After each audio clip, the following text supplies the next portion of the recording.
Hello, welcome to Live from the Cast interviews with the creatives. The NYC is the Brooklyn speculative fiction podcast. Our mission is to produce sci fi and fantasy stories from talented new authors paired with stories from the best writers working today and pay them well for their art and vision. Here on Cast Live, we'll be talking with members of that community of creatives we've had the honor of producing over the last 3 seasons. Subscribers to our Patreon at the $6 level and up get to interact with our guests, ask questions, as well as get access to a ton more amazing content. Subscribe to our Patreon to join the fun. Those of you in the audience, direct your attention to the Ask a Question button, and please click on it and submit your questions there. And I, your intrepid host, Carlos Luis Delgado, will ask them later during the interview. Before we get started, I'd like to introduce as well our behind the scenes interview manager, Mr. Liam Burke, spinning the ones and twos. So we'll give him a quick little shout out. Hey, And hello, Liam. And without further ado, I'd like to introduce our guest of honor today. Carlos Hernandez is the author of The Assimilated Cuban's Guide to Quantum Santeria, Sal and Gabby Break the Universe, Sal and Gabby Fix the Universe, very important, and numerous short stories, poems, and other speculative works. By day, Carlos is a professor of English at the University of New York, the City University of New York, with appointments at BMCC in the Graduate Center. By night, he fights crime. No, he's also both a game enthusiast and designer. Most recently of Negocios Infernales, which has to be pronounced that way. A devilishly a devilishly ghoulish role-playing game he co-created with his wife, award-winning writer C.S.E. Cooney, who you might recognize from a recent interview on this very channel. That's right. Find Carlos on socials at Write, Teach, Play on socials. And please, everyone, a round of applause for our guest today, Carlos Hernandez. Hey! Kermit wiggle here. Just Kermit. Yeah. Carlos, thank you so much for coming on. It's truly a pleasure to meet you. Aside from being an alum of BSFW's Cast, as myself as well, I'm a fan. So I'm trying, as we mentioned earlier, I'm very much trying not to Chris Farley geek out immediately. So let me open up with a very important question. How are you feeling today? How's it going? How's Carlos today? Carlos is doing well. I was just out by my van down by the river, so I feel like really refreshed. And doing well today. I've had a pretty good writing week so far.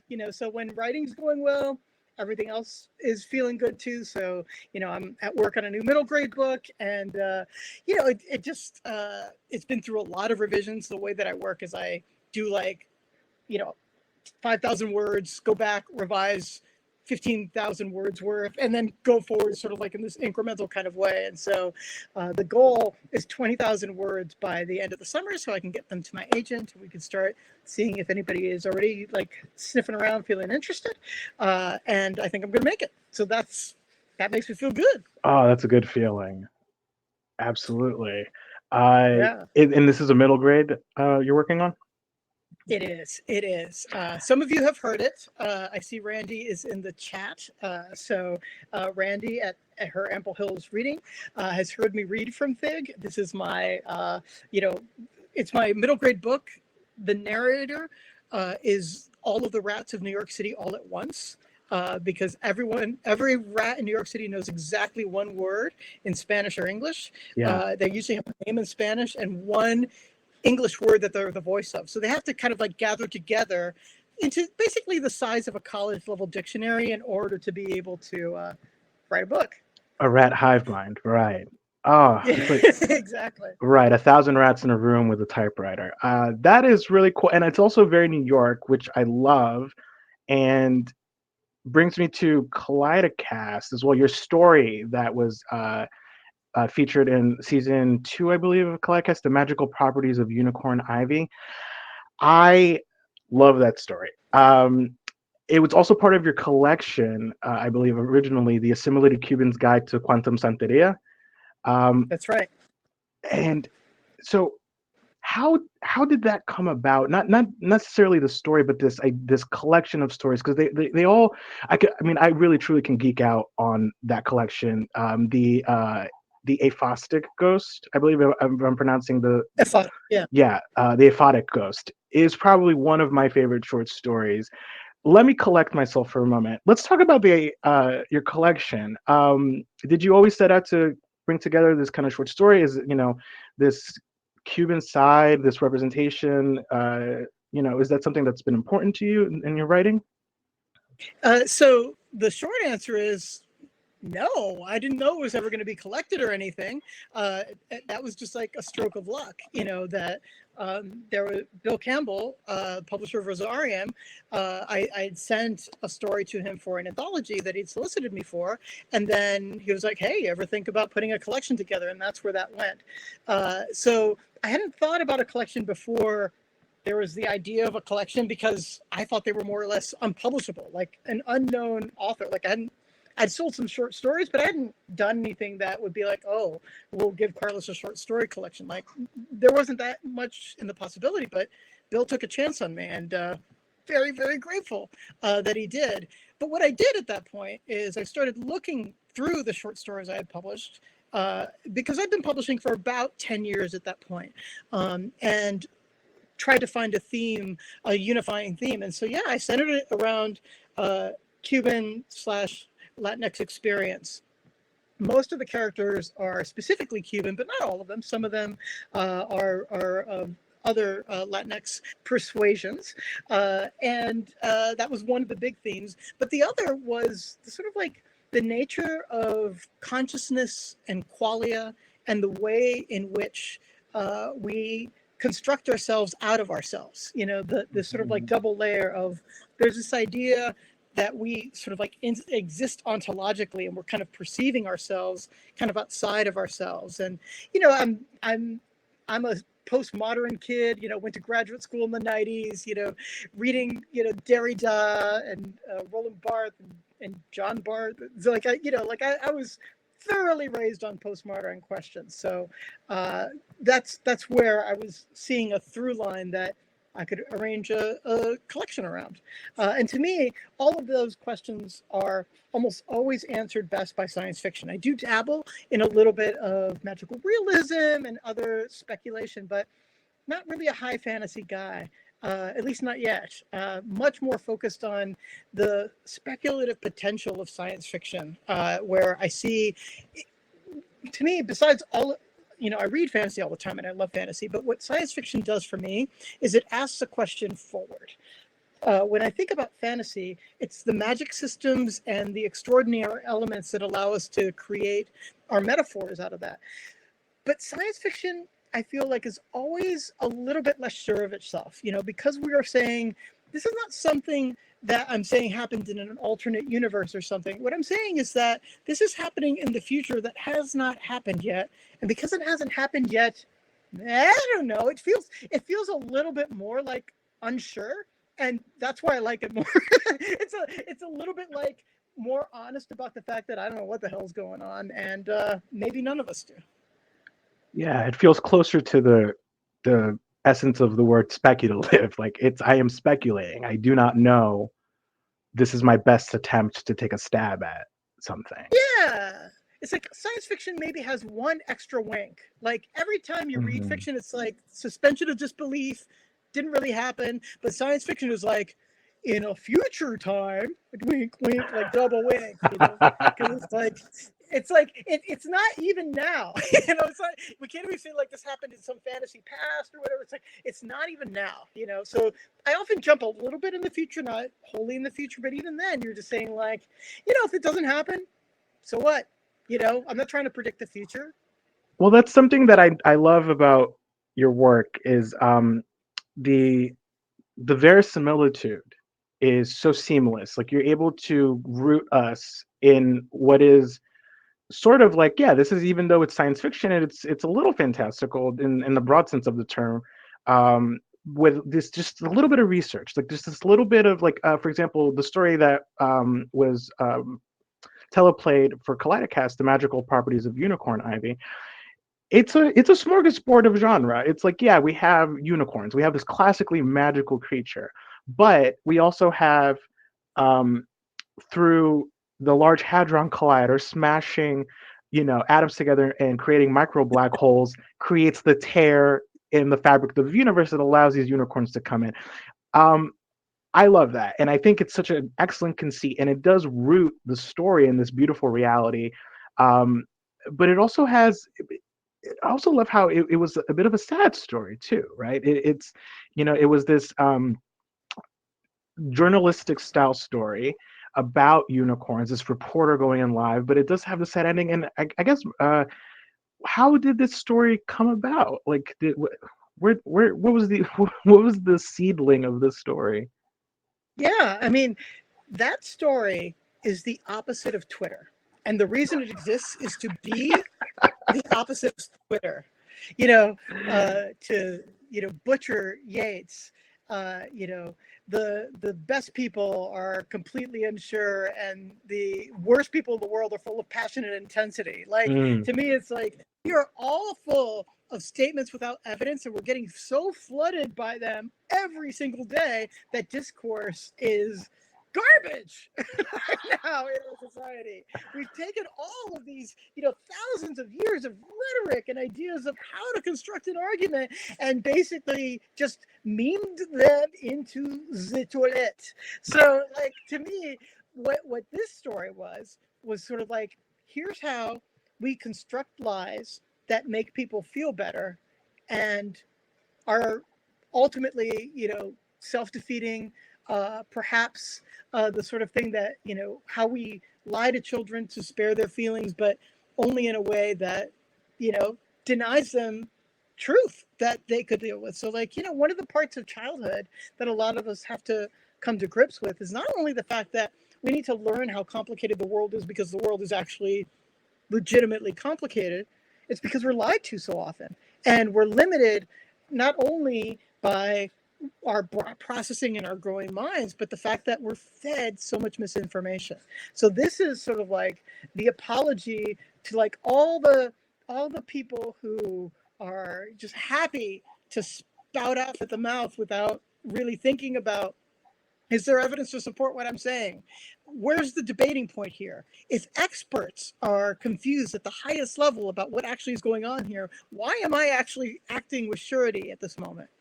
That's what Unicorn Ivy is really about, and that's why it's a smorgasbord too. Because there's a section in that story where I try to get really technical about what a unicorn horn is, hmm and so, like, at one point, I describe the fact that two of the teeth of the unicorn started growing upwards, and they spin helically up to create the horn. Well, that comes right from narwhals. It's exactly what the evolution of narwhals was. But I wanted to use that very scientifically possible fact and a lot of other research that I did on ancient horses and pre-horse and other things in the Eocene era and things like that, so that there would be this, this isn't a person who's apologizing lightly about lying. This is a person who's done a lot of thinking about this and talked about the fact that people are hunting these brand new unicorns that are appearing in these English forests because, of course, humans are going to hunt brand new unicorns to extinction because they want those unicorn horns because they're all full of salubrious woo, right? You touch somebody, they're healed, right? That's what the alicorn is supposed to do. It does none of those things in this story. The unicorns are horses with horns, essentially. And instead of appreciating the miracle that they are for being what they are, we invent legends around them that then make us want to destroy them. What a weird, twisted, strange idea of reality. We approach something magical like unicorns. Like, even when unicorns aren't like magical, with a capital M. Instead, they're just as magic as jellyfish, or just all of the wonders of nature that are available. And that section that you wrote there made me think of a poem that was called "Letter to the Person Who Carved His Initials into the Oldest Living Longleaf Pine in North America." I read You that. read that? Yeah. Okay, yeah. So I wondered as I was reading, I was listening to your story, if you had read that or if that had been an influence, because that is exactly the feeling that I got. Is that the world is magic. The world that we have is magic, and the problem is we forget that, and the problem is that humans, or at least the conceit of the story, is that we don't remember that and we deface it. Um, yeah, I mean, Right, like putting our own initials in this, thousands-year-old tree just because there, it's me, because I love Susan and Susan loves me. yeah. Carlos and Susan cutting open a tree. Heart. Yeah, totally, totally. That does, and so children. Apologies to children. That does um, also beg the question of your middle grade writing, and I'll have a couple questions here from the audience. I'll dip into because they are about middle grade. So here we have a question from Marcy Arlen, one of our very own BSFW members. When writing middle grade, do you worry about sophisticated or too fancy vocabulary that kids may not understand? Such a good question. Mm, The short answer is no. And the long answer is if you visit enough schools, what you will find is that children are brilliant. mm, Children are super sophisticated. As soon as you start getting fourth and fifth level, they will ask you all the same sophisticated questions that adults will ask you. What is your writing process like? What were you thinking in chapter 3 when you had this happen? mm, Questions about symbol and theme. They're trained very early and come with a lot of sophistication. They will also ask you what your favorite Pokemon is, which makes them superior to adults. Adults have all of these excellent questions, but never once asked me what's your favorite dinosaur, Stegosaurus. But like, it's just sort of like with kids, the thing that we often do is over infantilize and instead posing the questions to them and talking to them like people who can think. We're like, oh, here, let's simplify this to the point where sometimes they're bored. I mean, Carlos, I bet this was true for you. I bet this was true for you when you were in fourth grade, fifth grade, sixth grade, seventh grade. You were probably reading ninth grade, 10th grade, 11th grade, 12th grade books because those fourth grade books, they might have like 40 pages in them. The type was so big it was like insulting. Like, that's not what fourth grade Carlos. When I was in fifth grade, I took my first shot at War and Peace. It was mostly whoa. over my head, but you know what? Images of War and Peace still remain in my head. I remember that there's a chapter, maybe like 70 or 80 pages in, where there's this Russian soldier guy having a great time at a party who hangs out of a window and drinks vodka like this. Yes. That is part of my soul now because I read that at a young age. And so War and Peace was over my head in many ways, but there are many scintillating images, and it's also just like the entree and the courage to read that way that I want to encourage too. If you take a look at some of like the slightly older uh, middle grade, so to speak, books, what you will find is that they were very sophisticated sounding by modern standards, but also we're in a renaissance right now for middle grade where there are all sorts of great stories being told. If you've ever seen like a Rick Riordan book, those things are like 120,000 words. They're thick mothers. Yeah. And he's basically like raised an entire generation to like read 30 books in a series and maintain characters, complicated story arcs, a tremendous Russian-esque cast of characters, because he's got all of these gods and they have their own wikis to keep up with, and then kids are writing these wikis so that they can talk about them. I've been on 2 separate podcasts by children in like 6th and 7th grade who had their own podcasts because they loved Rick Riordan and they read the Rick Riordan Presents book. And some of the best questions I've ever gotten were from those podcasts. It's that's so refreshing to hear. So first of all, my favorite dinosaur is Triceratops. That does also Yeah. you got it, and herbivore all day. And you were right.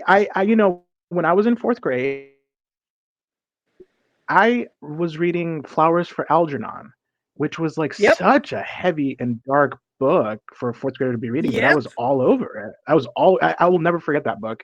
And if I try to reread it today, I cry. I was like, this is too much. I cannot believe I read this at the fourth grade. And it does explain a lot about my tastes in literature, so I will say that much. But that's incredible. That's incredibly refreshing to hear.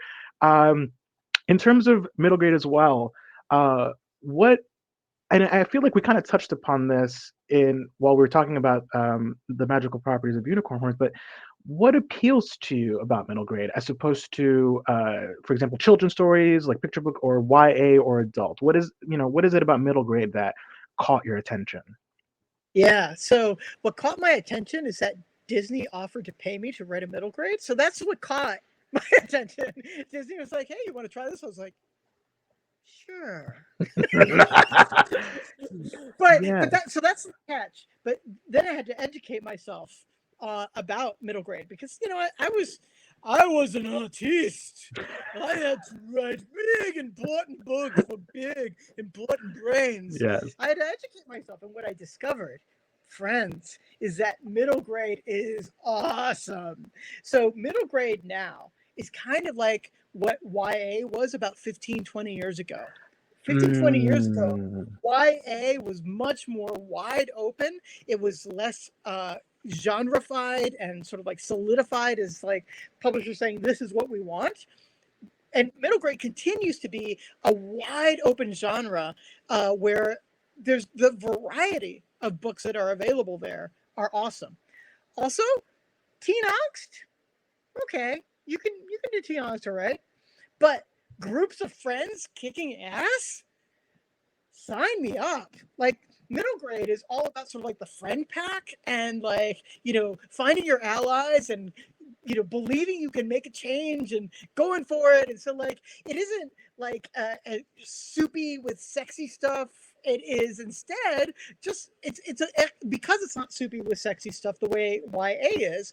What it is more open to philosophy, if you can believe it. It's easier, I think, to have sort of like philosophical arcs and moral arcs in middle grade, not to be didactic, to the contrary, to be exploratory about the wide panoply of opinions that exist there. So, like in Sal and Gabby Break the Universe, I don't have a villain. Like, there's no villain. Like, I wrote a middle grade book with no villain, and I got away with it. Like they weren't like, oh wait, yeah, no, you need some big bad to simplify things for the kiddos. No, you don't. no, you don't. The universe is plenty villain enough if you write it the right way. So that's what I did. I took on that challenge. And in Fix the Universe, I cheated. Uh, I have a fake villain who, well, I can't say that because it'll be a spoiler just in case anybody, I think everybody here in chat that I've seen so far, anyone has read it. But just like in Fix the Universe, like the villain, I do it twice actually. The villain doesn't end up to be nearly as villainous. So, like, you know, villains. Right. Instead, you can explore ideas. So, like, middle grade turns out to be a great place to talk about it. Now, you often do it through action, but that's okay. So did William Carlos Williams. In his objective at school, he said, to write poems, no ideas, but in things. That comes right out of the poem Patterson. No ideas, but in things. In middle grade, I would say, no ideas, but in action. So you don't Mm, have didactic, screeds where you're just going on and about what you think the world should be. Instead, you put players at play with each other. Let all sorts of players join the battle over this, contest of philosophy and see who comes out of it.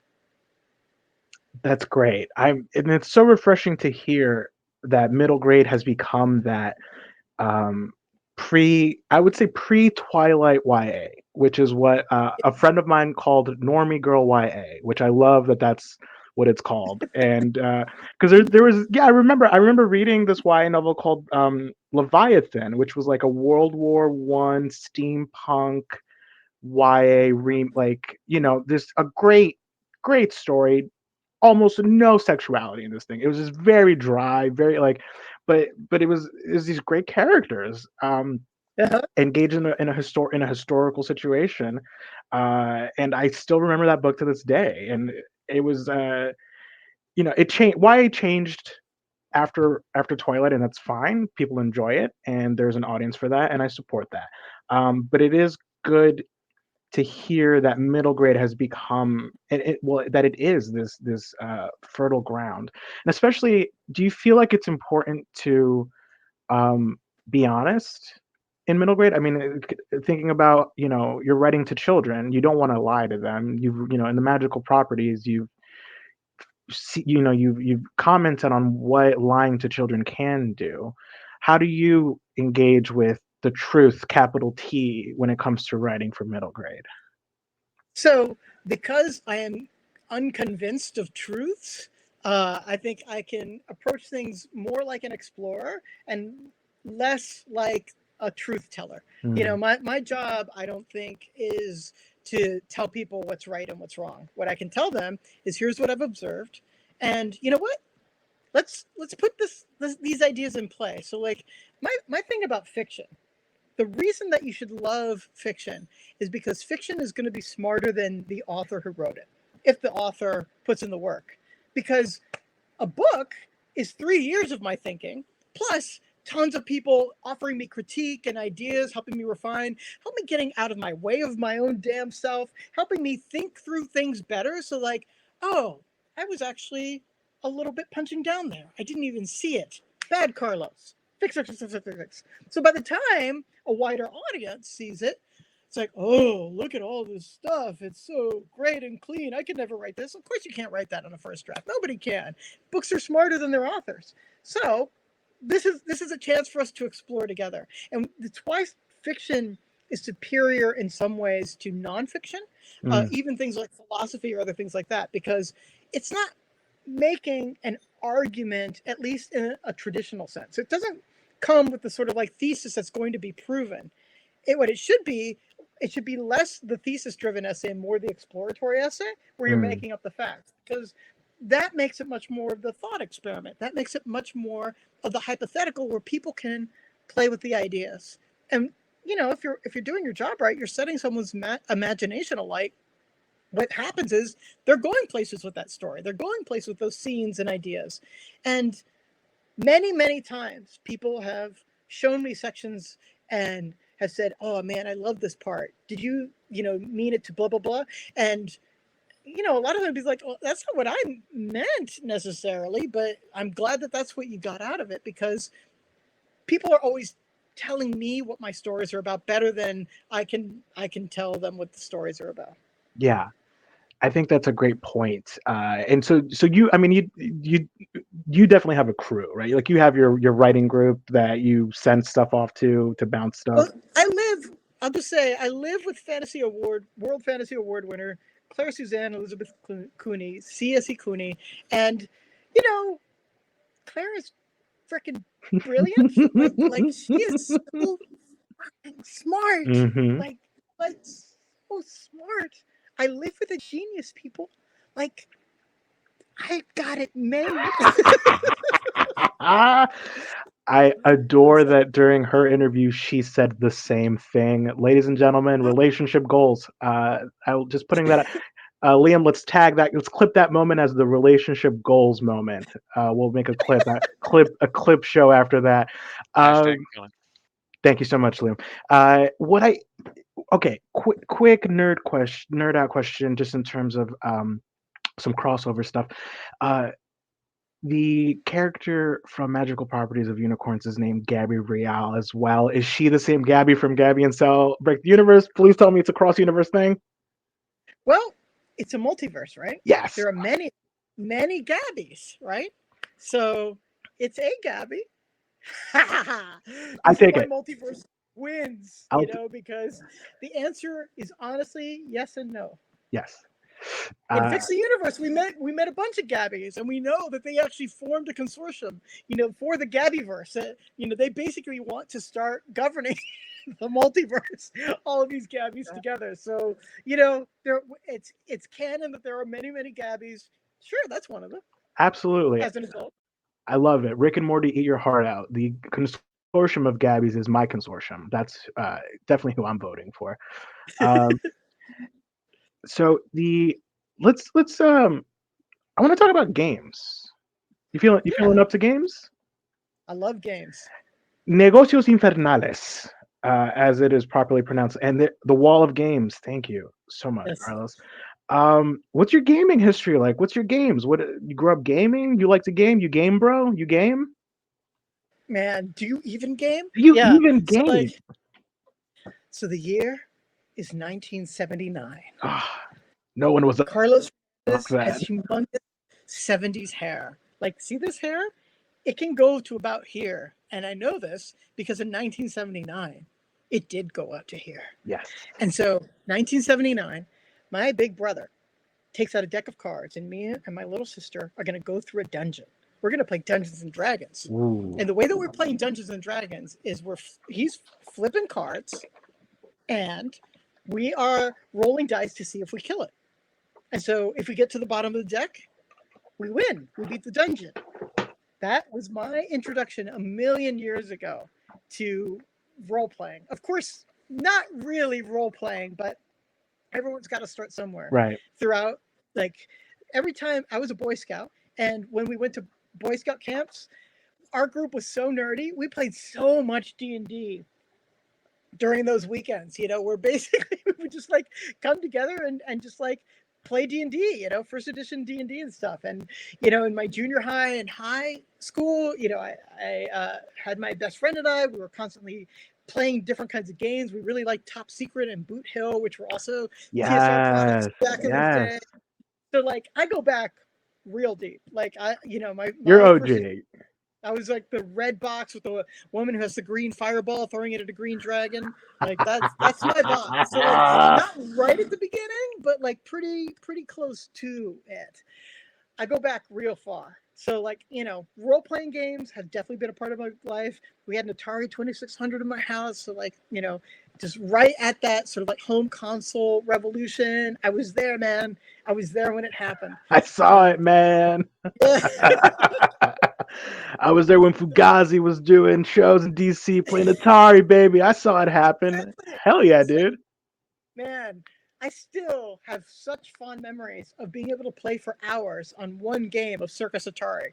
So, Circus Atari is just basically like this little thing where you have like a little seesaw and you've got two little clowns that jump up and down. You're trying to like crash into clowns. It's basically like a breakout variant, but it had the paddle.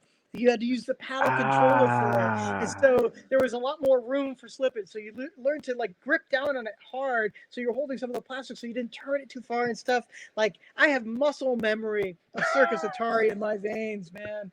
That's how far back I go. But so like gamer all my life, started designing in 2008. And I can track it exactly because after a lifetime of like playing games, it occurred to me that I could use games in my classroom as a college professor to help students learn better.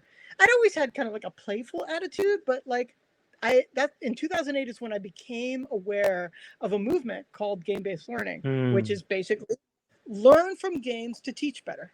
Games are excellent instructors in various ways. So I started reading up on that. I had a colleague at BMCC, still have a colleague at BMCC, who was a world champion Lord of the Rings collectible card player. Oh, hell yeah. So we got together and we created a class on a grant that allowed us to try to teach rhetoric and composition through the lens of the diplomacy board game.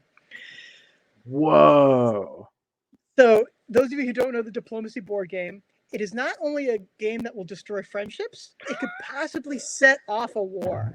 Like Henry Kissinger said that all you need to know about politics, you can learn through the game diplomacy because it can get so ugly. No cards, no dice, no randomness.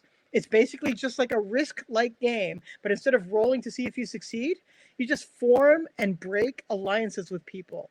You lie to someone's face, like right into their face, so that you can betray them at the right time so that you can win. It's a 7-player game, super awkward.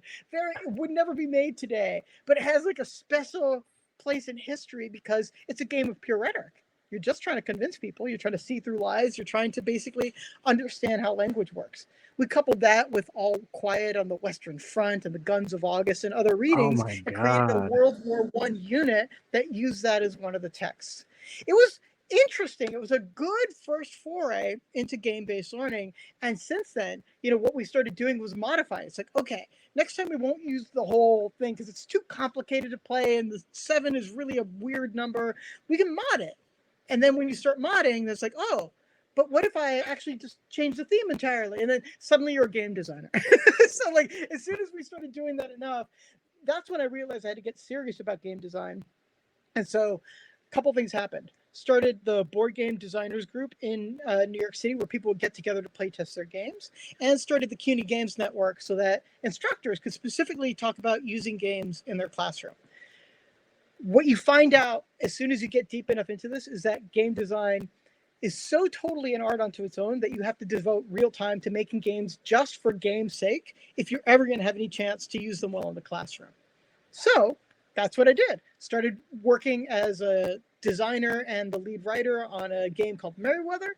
I was Right. the literary curator of a game that was called Dear Reader for the iPhone. Yeah, so like basically I've done game design and worked a lot with game designers. And oh yeah, I'm at CUNY. Link, says Marcy, and I will. Let me see if I can just grab that for 1 second here. Oh, and we lost Carlos too. So the Yeah, show is now mine. Unity's trying to Hello, everybody. Welcome to the Carlos Hour. It was the Carlos Hour before, I guess, too. Let me quickly see. I think a quick Google will take you to the CUNY Games Network page. They have a conference every January. Let me see if I can just find a quick link, though. Yes, find the link while we wait for our lovely host to reconnect. All right. Yeah, this looks relatively up to date. So. And we have reconnection. Everything is like. I hope everyone enjoyed the Carlos Hour. All right. So I think what I would say is just if you Google CUNY Games Network, the first hit should be the right hit. So that should take you where you need to be. Just because I'm having, like, for whatever reason, my chat is like super slow. It's like taking a million years to like do anything. And we'll get those links as well after the interview. So not a problem. So you're finding out that it takes actual time invested to actually do this thing right. Oh my gosh! Not only time, but like iteration. Right. The thing that nothing humbles you quicker than game design because of apophenia. You think you know what players are going to do. You have no freaking clue what players are going to do. They will find such creative ways to destroy your game, just the way that every troll ever has destroyed everything that's ever been created by humanity. Right. The game is just one more target. So you got to play test. You've got to learn how to iterate, take feedback, be humble, and absolutely change your game all the time to try to get somewhere close to what you want. The other thing, though, just for educators, broken games are fine in the classroom. Like, you actually don't need a finished game in the classroom. Finished games can work well, but sometimes a game that's broken can be even more effective. Let me just give you a quick example. I was doing a unit one time where I asked people to read about indigenous cultures that were being lost, that they were just being erased from culture.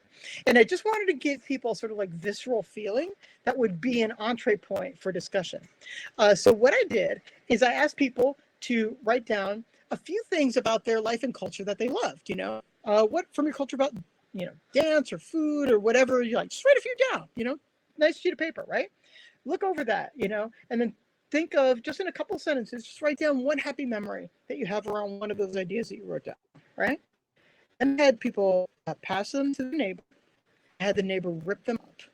I had them tear them into many pieces and to give them 2 pieces back at random. So then when they got the back, they could barely make out the memory that they wrote down, the pieces of culture that they had written down. Let me tell you, like, that's not exactly a game. It's like, what was that? But what it is, it's a game-like activity. That is, there were procedures that you had to follow. There were activities that you had to do. And then the outcome was, how did that make you feel? And using that then as an entree point to talk about displacement, erasure, all of these other important conversations that we need to have. So the things that you can learn from game-based learning isn't just like, how do I bring Halo into my classroom? Right. It's much more like thinking gamically to help illustrate points and concepts that allow for visceral understanding of things. Right. And that's, I mean, I'm just thinking about that game idea for myself and how I would feel if someone tore up my memory and the rage that came up, especially because it's a good memory too. Uh, Yeah. that's incredible. So you're doing this iteration. You're buffing up your skills on this gaming. How do we get to negocios infernales? So you've got to design games if you want to make games, right? So the goal of Negocios Infernales at first was to get Claire to love playing role playing games. Remember, I have been playing since 1978-9, big Carlos Rocket Hair, right? Like, Carlos thinks Dungeons and Dragons is fundamental to the writer that I've become, the teacher, the player, everything. Claire rightfully says D&D feels like work. She ain't wrong. She's not wrong. A lot of work, right? And so, what I was trying to do with that is like, oh, that's right. There's a lot of overhead. I don't want you to read 3 rule books before you feel comfortable. And like, it's a complicated thing to enter into. But what's the core? With D&D, the things I love about D&D are, one, the deep mythos and the shared vocabulary of mythos it gives people from all over the place. But also in D&D, how every plan is shit and you will mess up your plan as soon. Like, to me, it's like, how Mike Tyson says everyone has a plan until you get punched in the face? Until that, Like, right? right, D&D just like, you spend like so much time, like 45 minutes, like, okay, we got this plan, we're entering the dungeon. Then like a roper comes, boom, it's out the window. Gone. The cleric's on the ground, paralyzed. The wizard's glass cannon and his head torn off. Like, it all goes to shit. Like, it's so fast. It's like one of my favorite things. So that feeling of things going to pot and just losing control and the hilarity that ensues from that to me is like one of the quintessential role-playing experiences. I was just reading the Tomb of Annihilation, the 5th edition version of the Tomb of Horrors. And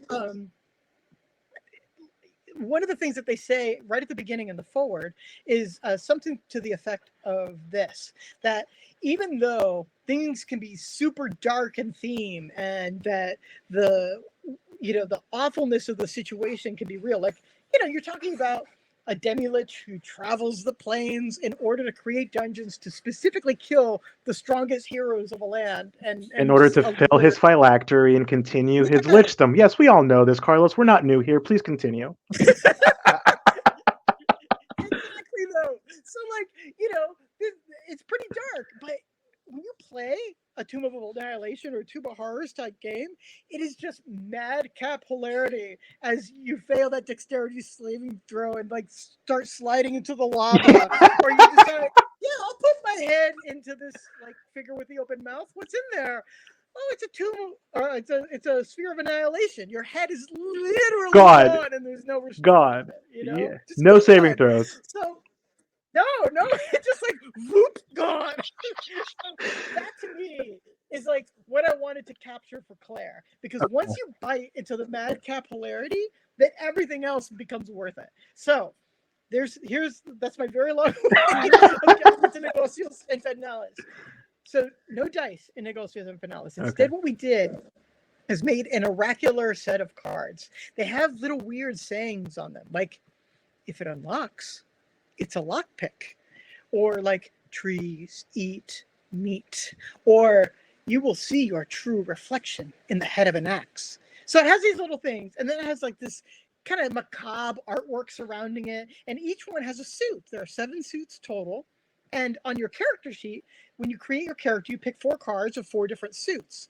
So instead of like, okay, I want you to make a dexterity check, not a dexterity saving throw, but I want you to go ahead and add your proficiency bonus anyway because reason. Like blah blah blah. The sort of like talk that happens in D&D, or it's like, oh, but you were hasted and then the haste was broke, so now you have a round where you lose your turn. Like all of that complexity, all that goes away. Instead, it's just like, okay, so I'm gonna try to use my magic to seduce this frog. Yes. let's say. Yes. All you do is draw a card. If you draw a card and the card you draw matches one of the 4 suits on your character sheet, presto chango, you win. You get to do the thing and just narrate how it is that you made that happen. And If that's you that's Yeah. incredible. So and if not, and then things go to pot, and you get closer to defeat, and at some points people start activating these secret dooms that they have, these terrible fates that await them, and all it is the madcap hilarity of D&D without the tremendous overhead of trying to learn D&D. So it's meant to be a game to introduce people into the wonders of role playing without having to, really do all of the initial work D&D takes. Giving them a taste to hook them in. And that does Yeah. beg the question, Carlos. You've pulled the right card. How do you seduce a frog? Oh, I mean, Would you like to do this? to me, it's like every frog is waiting to be seduced. We have this in our fairy tales, like we know from long history that frogs are ready to get Yeah. it on, and it's only our societal squeamishness that keeps it from happening. So, to me, I think I just whip off my shirt and this frog knows, and things escalate from there real fast. It's confidence. That's really all it is, Yeah, Carlos. like, hi, froggy. Yeah. Oh yeah. Hello, little ribbit. You and I would do very well in Innsmouth. I think we'd Yeah. doing fantastic. Uh, do, Show me that sticky tongue. Oh yeah. just wraps around my head. Cleric is on the ground again, making out with the frog. Let's clip that, Liam. Thanks. Frog and clerics. I love it. So, Negocios and Finales, I believe also Kaleidic has, I think, is going to be playtesting it. I think Brad might have mentioned that. So we might be, I believe we might be live streaming that. So if you're listening and you're interested in checking it out, if you've liked what you've heard so far about this incredible game, I'm definitely interested. So that's definitely going to happen. Thank you. Yes, incredible. I know we were talking about this a little bit before the stream started, but we talked a little bit about media. Is there anything that you're looking forward to in terms of media? Any books, any movies, any shows, anything that's caught your attention? Well, I think I was telling you, I just saw Everything Everywhere All at Once for the first time. Really, really like that, and feel like that has set a pretty high bar. I have to admit, like, I'm not a person who's in love with every single bit of media. Like, I tend to be a little bit choosy about things. So the things that I'm mostly looking forward to, I think, have to do with, first of all, just sort of like we're going to get our end of year wrap up starting just in a couple of months. And I feel like that is always a great time for me to sort of like catch up with the things that I might have missed. Right now, I am reading a really, really cool book called VRX. And what it's about, it's a nonfiction book that is talking about how virtual reality is as good or better than morphine at controlling pain in people who are having chronic pain issues or things like that. Interesting. It is like a whole burgeoning kind of revolution that's happening in the medical field where using virtual environments, people are now being able to manage pain and control their lives and just feel better through the power of virtual reality. And to me, it is just like it is a nascent, exciting, interesting field that people like doctors, like the people who wrote this book, are just starting to figure it out. But I also love it too because it finally puts to rest this idea of multitasking. Hmm. Multitasking is a lie, and we can prove it because of virtual reality pain therapy. If multitasking were true, virtual reality pain management wouldn't be possible. We are monofocused, and we can get so monofocused that we can even forget that we hurt. Oh, I see. So the the conceit was saying that we were able to multitask and split our attention, but that's not Right? true. We are mono attention, and that Exactly. We can flip our attention around and, get the results that you would expect from flipping your attention around. But like, there is no real idea of like multitasking. Really, we are one brain focused in one way.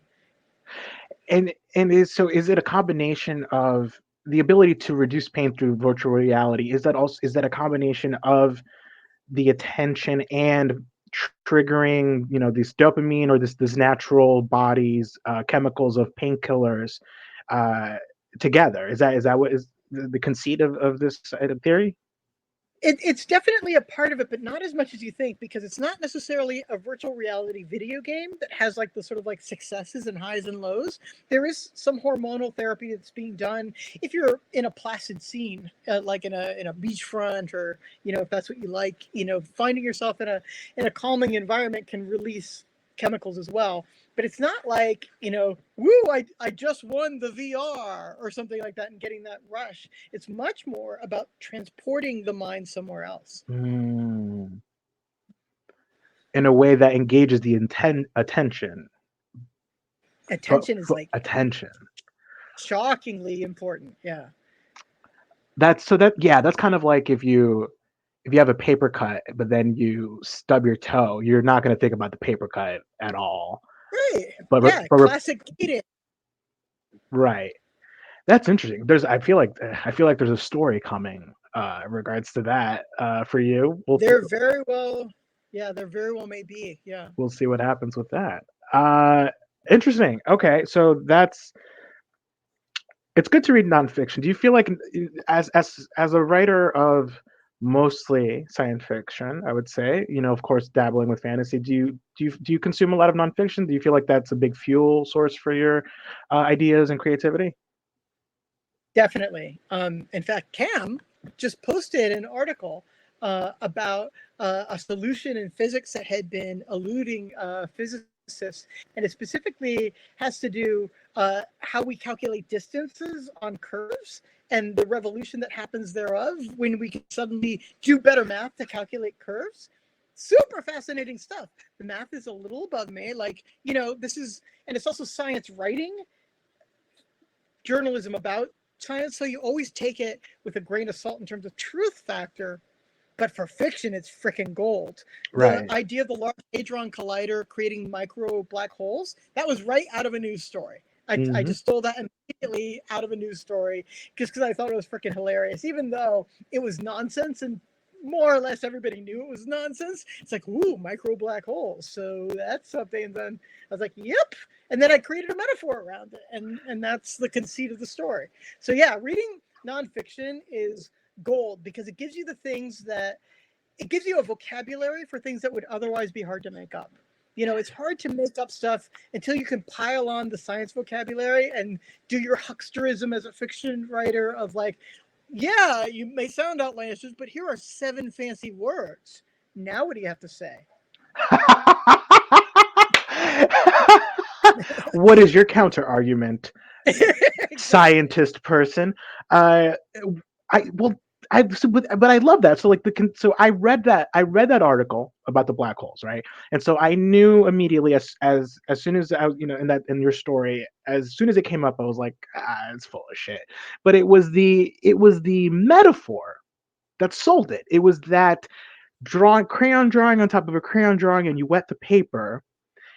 It Yeah. was so good, and I feel like that you can't argue with that metaphor. And I feel like that is exactly what sells the half huckster pseudoscience to make your thing happen. That is what for me is the verisimilitude. Is it's not just presenting an idea, it's then making it personal, or then translating it into what does it Yeah. feel like, and that extra step, I feel like that is, I think you're brilliant at that. And I won't forgive myself if I don't talk about the aphotic ghost. I want to geek out about it a little bit. Please indulge me. I am just a man by a van. Thank you. I I love this story, and if you haven't read this, please do yourself a favor. Pick up The Assimilated Cuban's Guide to Quantum Santeria, a short story collection by Carlos Hernandez. An incredible tableau of just varied stories, different ideas, but all of them connected with like this beautiful emotionality. I mean, every story is it has something to move you. It has something. I feel like for me, there's stories will do one of three things, and hopefully all three, which it'll make you feel, it'll make you think, and it'll entertain you. And I feel like all of your stories do all three, and that's just a testament to your talent and your work, your hard work, and your lovely wife who reads for you. But the aphotic ghost, I mean, I feel like I can. I feel like there's so many ways that this story could have come about. Can you talk a little bit about how this story happened? Like, what was the seed of this? Where did it come from? Yeah. So initially, I was I saw a call for an anthology for various were stories, things that wanted to go beyond your typical Stop werewolf. it! No And way. I was like, what is the least likely were creature I can possibly were jellyfish? There has never been a were jellyfish. Liam, let's clip that hashtag where jellyfish.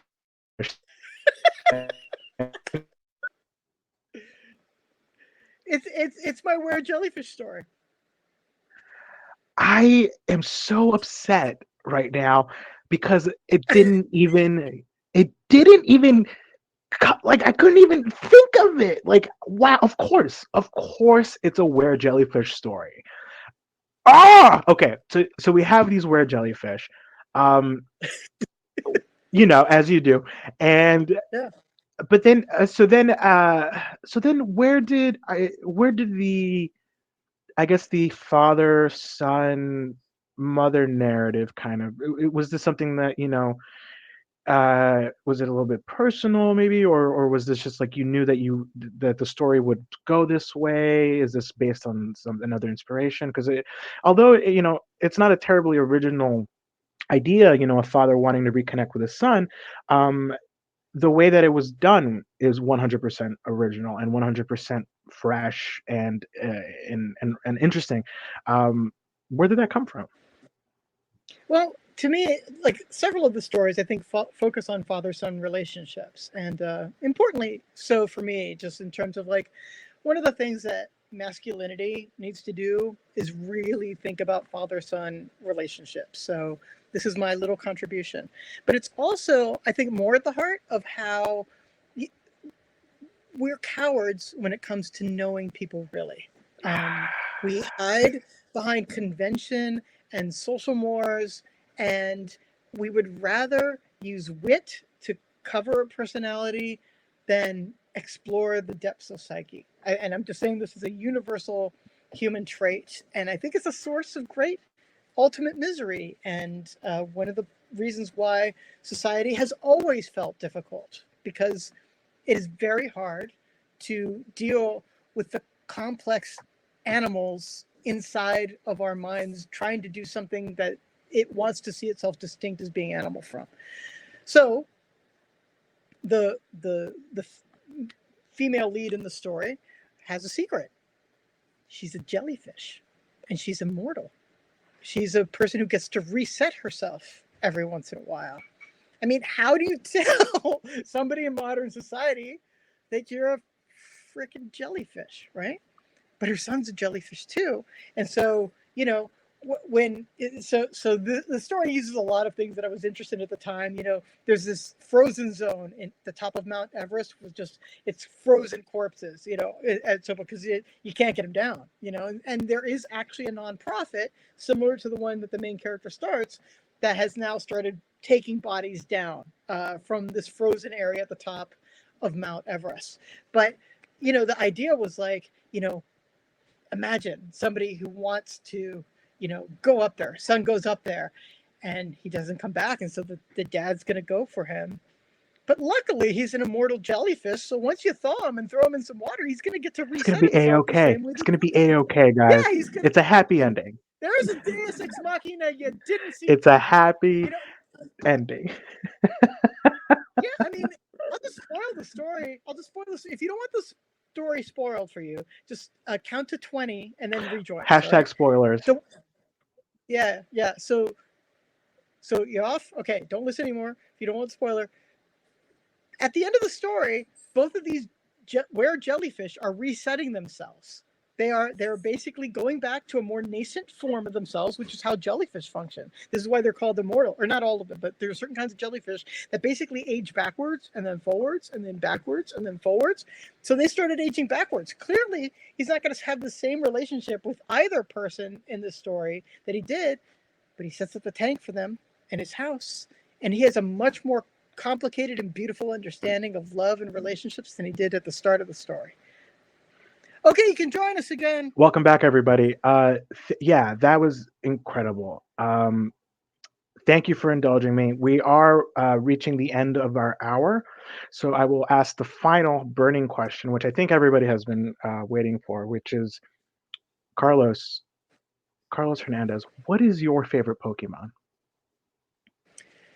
Lickitung. Yes, Because yes, Lickitung is messed up. yes, dude. He's just a little dinosaur with a freaking long tongue. It's so weird. And it is so weird. I mean, many Pokemon are creepy. Many of them are just wrong in a lot of ways. But Lickitung with the Lick Attack is just the wrongest of all Pokemon. And I love it. I love you, Carlos Hernandez. Thank you so much. Thank you so much for your time. Is there anybody you want to shout out in the final moments here? I just want to thank everybody in the chat. Thank you for questions and for listening in. Thank you for subscribing to Kaleidocast.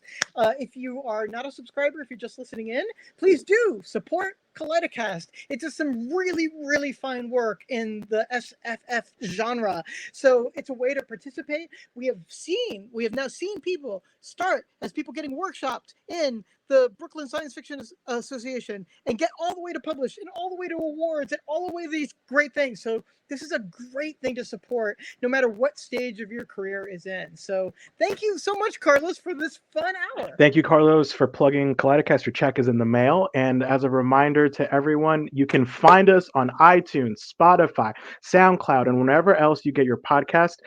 We are a community-based project to publishing fantastic authors from New York City. So please feel free to support our Patreon for season 4. For $6 a month, you're invited to more interviews like this where you get to interact with our awesome guests like Carlos Hernandez. You'll also get access to Kaleidocast album and the Channel Ping podcast, as well as art from every season, and monthly episode of the Kaleidocast Epic Exquisite Corp stories as they are produced. Carlos, thank you so much. It's been truly an honor and a pleasure chatting with you, and I hope to see you in the future while we get to test your game and stuff. Yeah, I'm excited to do so. Thank you, Carlos. Best name ever. Same to you. And to wrap, guys. Just waiting for that confirmation. I hope we're still live for that weird post. Yeah, I will hit end broadcast.